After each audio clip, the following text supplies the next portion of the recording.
Okay, hello friends. I've got a very new, very exciting toy to share with you all.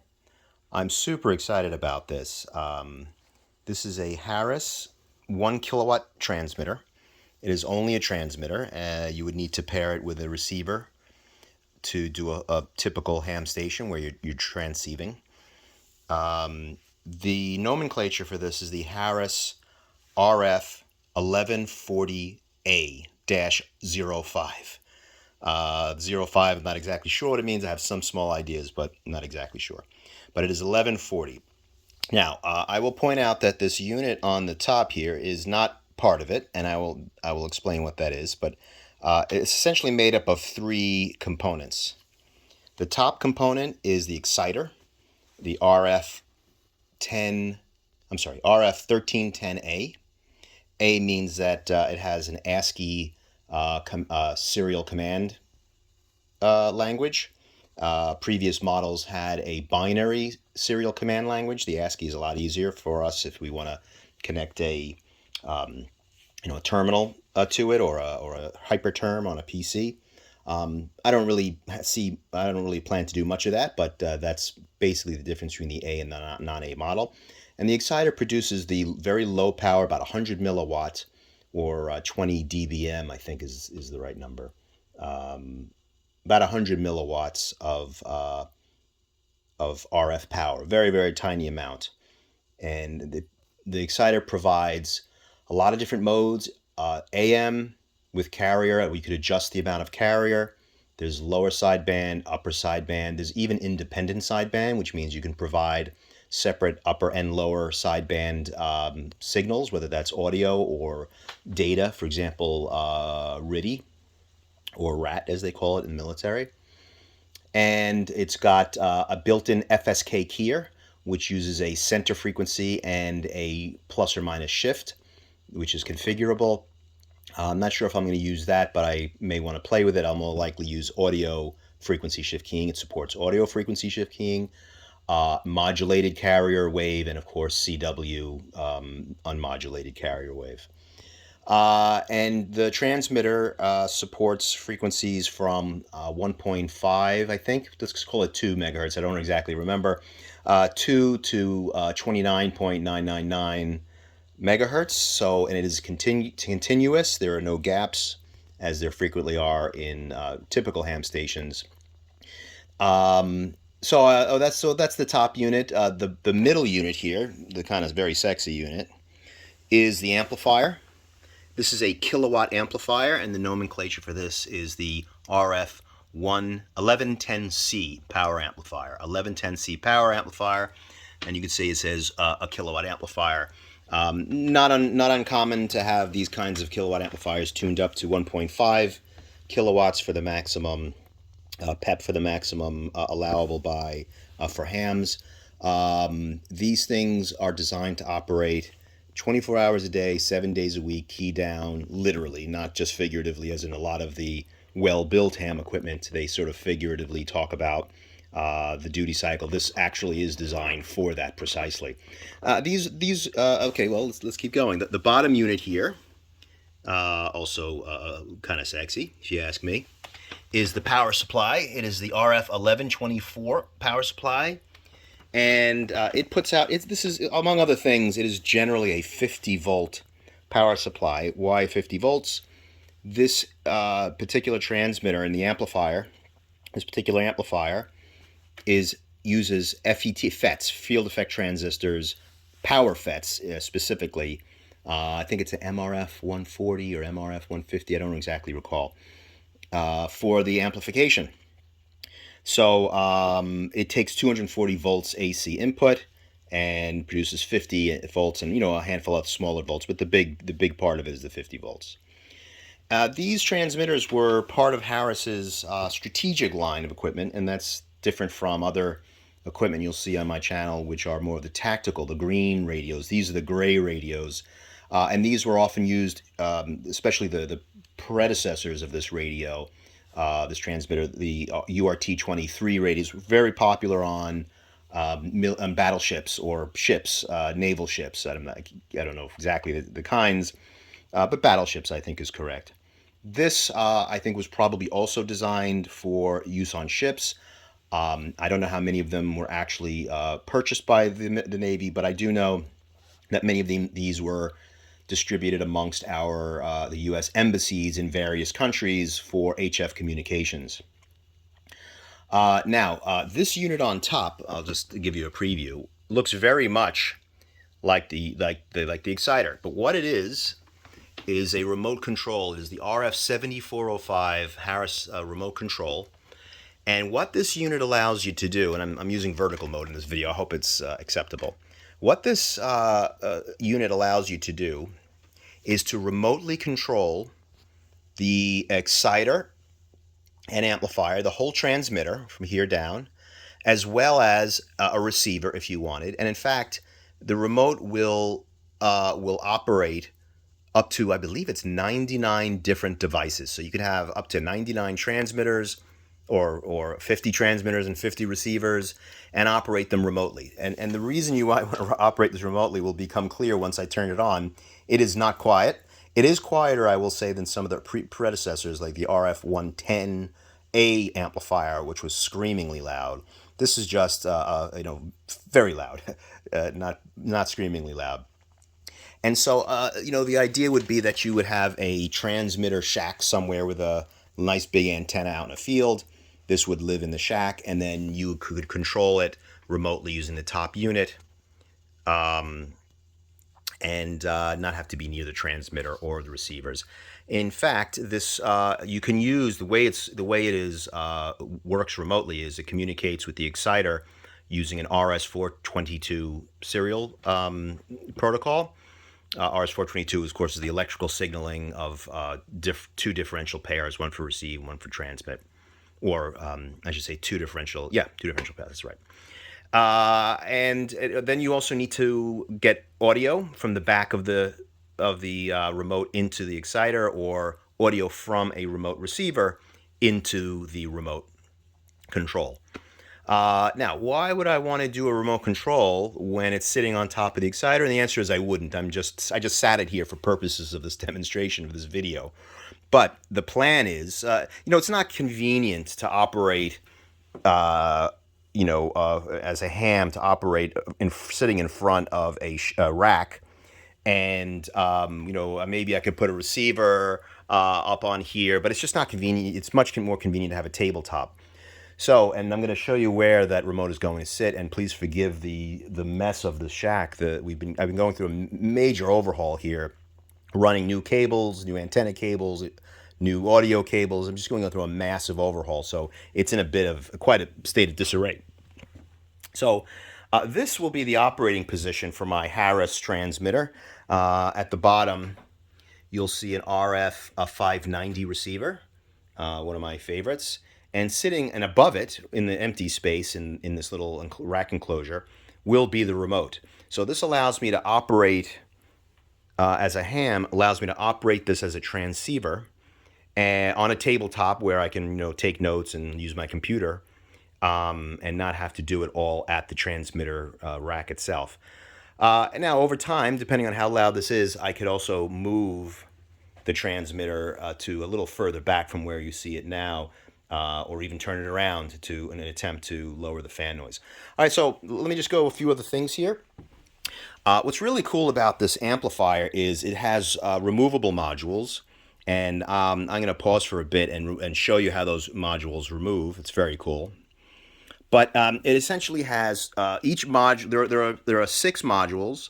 2 in the middle here are driver modules, and that gets from 100 milliwatts to I don't know what, maybe 10 watts or something. I don't know the details. And then there are 4 power amplifier modules. Each one is 250 watts. It produces 250 watts. This is the B pair, and this is the A pair. So 250, 250, 250, 250, and that's how you get your 1,000 watts. They all go through a combiner in the back, and you get your 1,000 watts. So I thought you might like to see what these modules look like, so I'll pause here and continue on. Okay, so here I've removed the filter body. It's supposed to be actually a filter sitting in that before that honeycomb, kind of like what the the power supply looks like, or some black material. So here are the modules. Again, here are two 250 watt modules, two driver modules, and then again two power amplifier modules. Again, each one 250. In typical Harris build fashion, everything uses captive nuts. With not only just captive nuts, but with springs to help you. So they don't get kind of stuck up when you're trying to remove them. And even these power amplifier modules do the same thing. Captive nut with a. So I'll pull one of these out and I'll show you. Not much to look at, but it's very interesting nonetheless. So each module pulls out. I could just pull it out on the floor if I want to. Here's, of course, a massive heatsink and with airflow fins, and it's guaranteed. This is the FETs are probably mounted to that heatsink. And then here's sort of the business end with the circuitry, everything well screened and well protected. What's really fascinating about this amp is if there's a failure in any one of these, probably not more than, if there's a failure in any one of these modules, first of all, it's very easy. You can hot swap them. This is in the days long before computer hard drives had the term hot swappable. You can hot swap them, which I don't think I would attempt, but that's apparently what they were designed to do. So in case of emergencies, you're not down for too long. Similarly, if a module goes out or you pull a module out, the system will just run on, will output fewer watts, 750 or even 500, depending on what's gone bad. Now the driver modules, of course, you would not be able to sustain more than one driver module going out. One going out, you lose half. You would be at 500 watts, of course, because you lose half the power amplification after that. But if you lost both drivers, you'd be out. So let me put this back together, and we'll power it up and take a look. Okay, everything's put back together. Let's power things up and let's see what we've got here. So the first thing is we power up the power supply here, which will also power up the amplifier.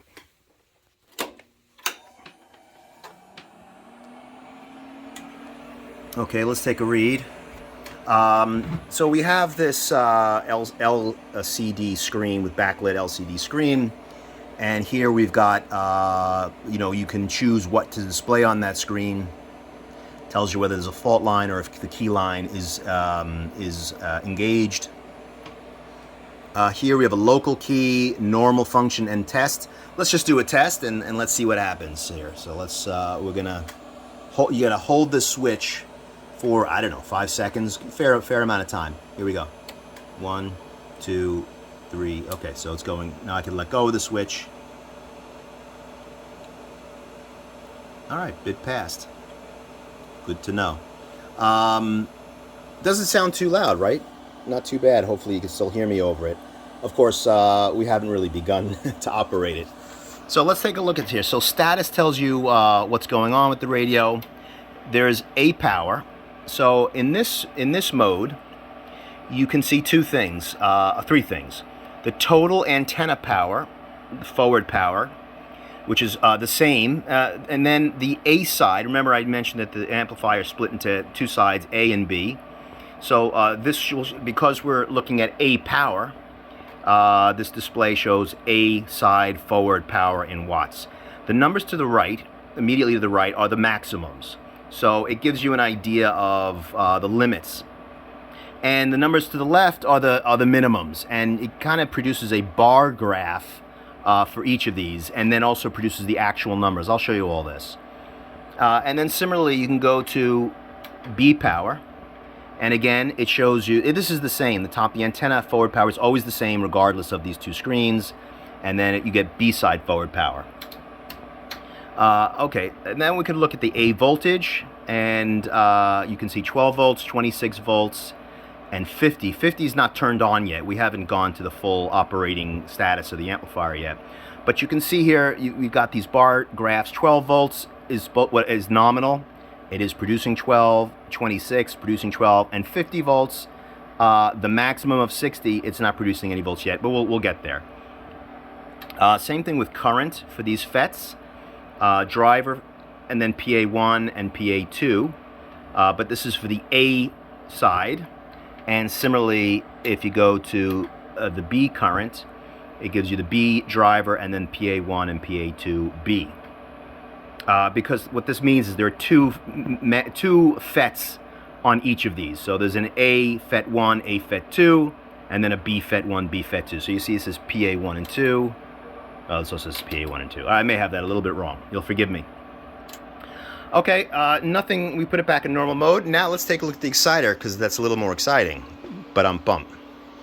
The exciter, you could put it in program mode, normal mode, remote, which is what we'll use with the remote, and test. Let's put it in program for starters. It goes through a simple byte, and it has its own, of course, its own fan.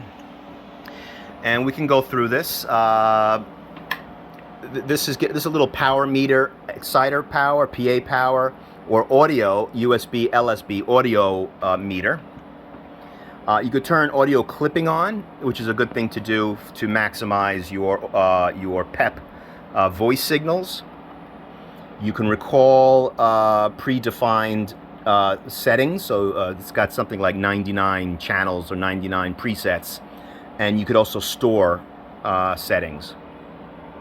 In the middle, this is your power amplifier control. You can put the power amp in standby, then you put it in operate, and if you have a antenna coupler, which I do not have at this time, you can initiate a auto tune from the antenna coupler.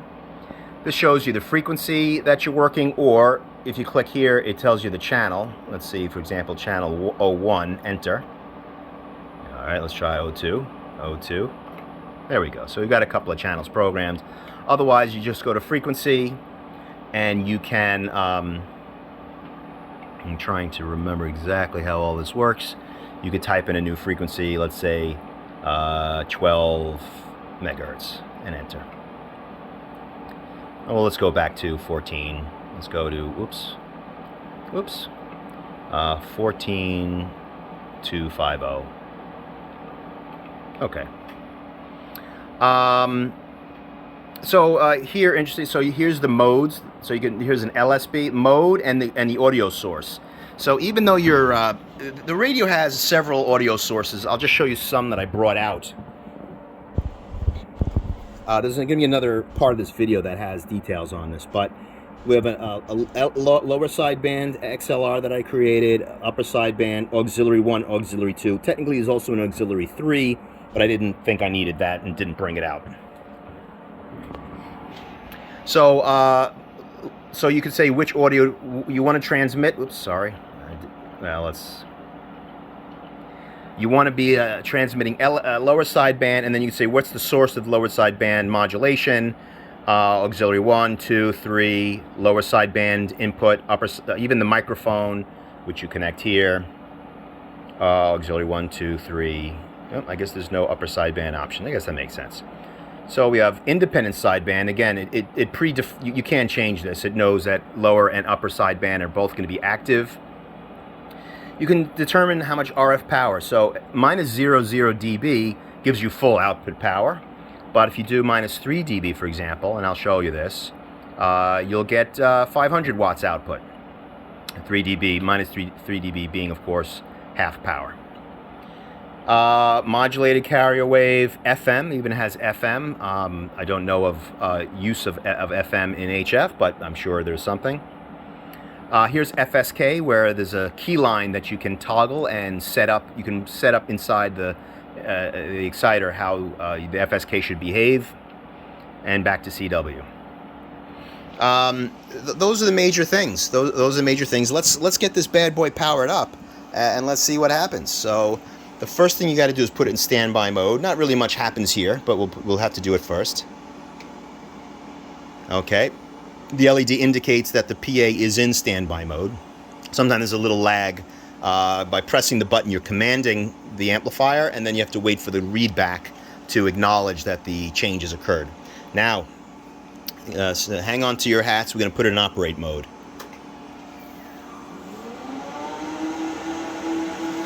Okay, so I have no idea how loud this is going to sound on the video. Hopefully you can still hear me. I'll try to speak more closely to the cell phone. Now you can see there's even a tune light telling you that you should really tune up.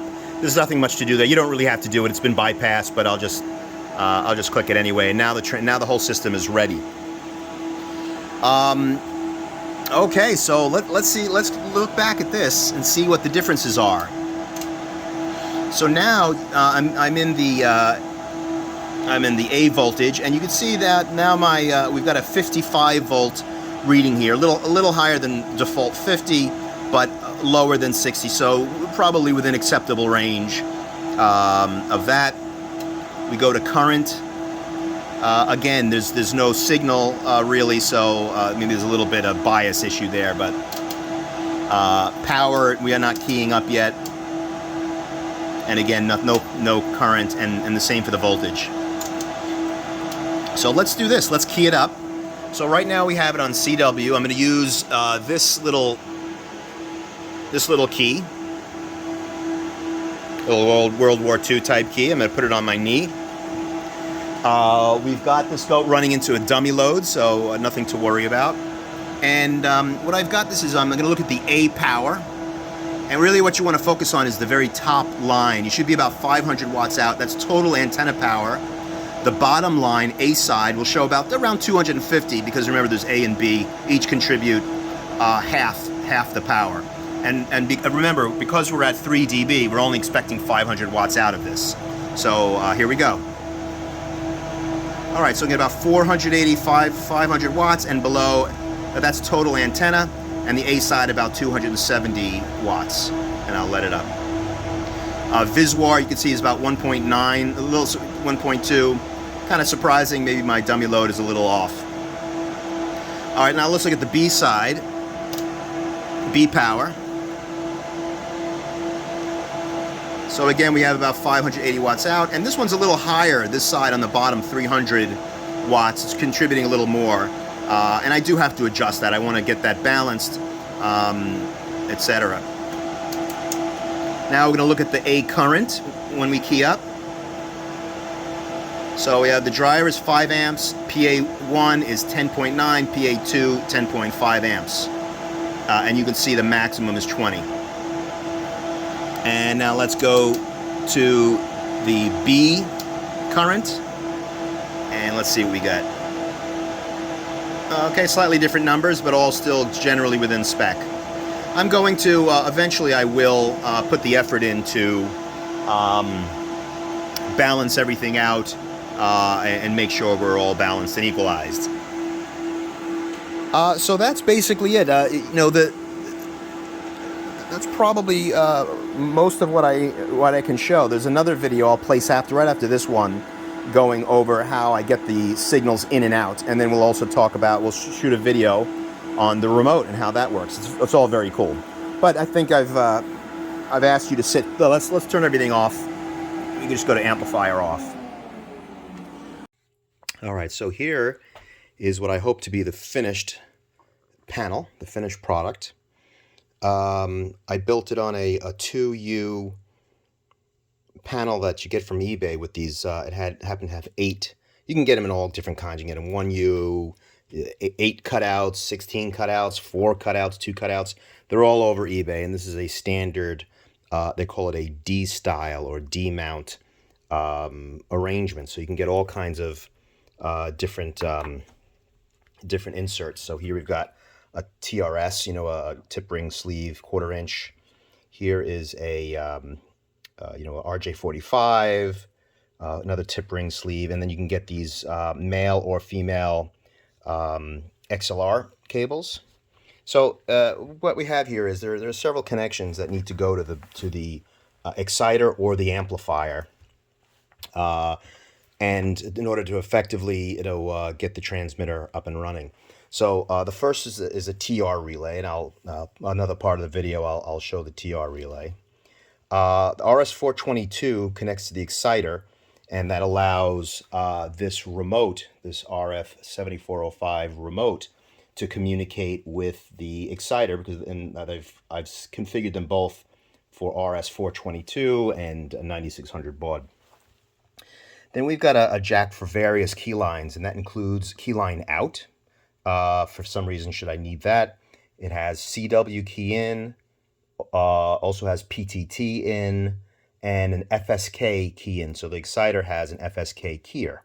And if you want to use it, you can just run it. It's essentially an RS-232 line. It's just a single input against ground, and you can key the built-in FSK generator keyer.